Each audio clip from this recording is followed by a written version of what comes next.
On deck in Massachusetts, where Democrats could face a major loss in the Senate race there next Tuesday. A new poll shows a major shift in favor of the Republican Party to replace the late Senator Ted Kennedy. A Suffolk University poll shows Republican Scott Brown with 50% and Democrat Martha Coakley with 46%. The poll carries a 4.4% margin of error, so essentially this is a statistical tie.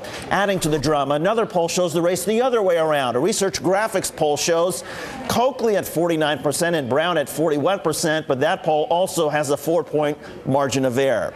Later today, former President Bill Clinton will visit Boston to lend his support to Coakley, and President Obama has taped a television ad urging voters to get to the polls on Tuesday. Joining us now from Boston is Neil Swidey, staff writer for the Boston Globe magazine and co-author of The Last Lion, a biography of Ted Kennedy.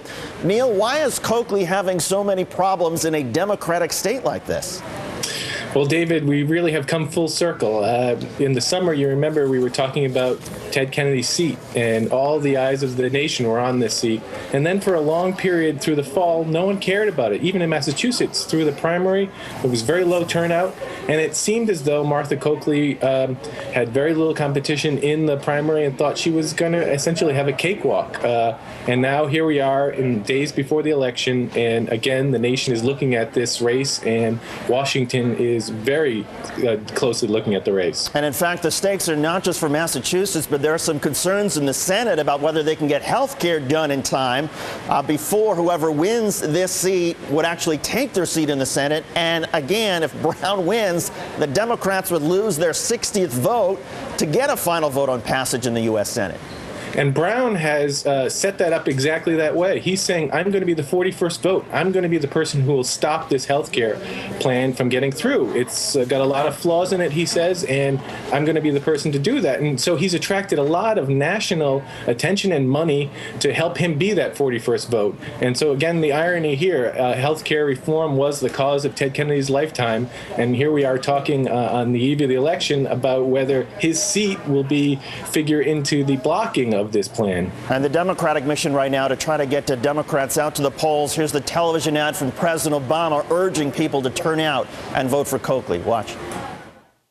It's clear now that the outcome of these and other fights will probably rest on one vote in the United States Senate. That's why what happens Tuesday in Massachusetts is so important. We know where Martha Coakley stands. I need you to put on your walking shoes again. Knock on doors, call, email, text, and tweet, and make sure everyone you know understands the stakes for their families, for Massachusetts, and our country.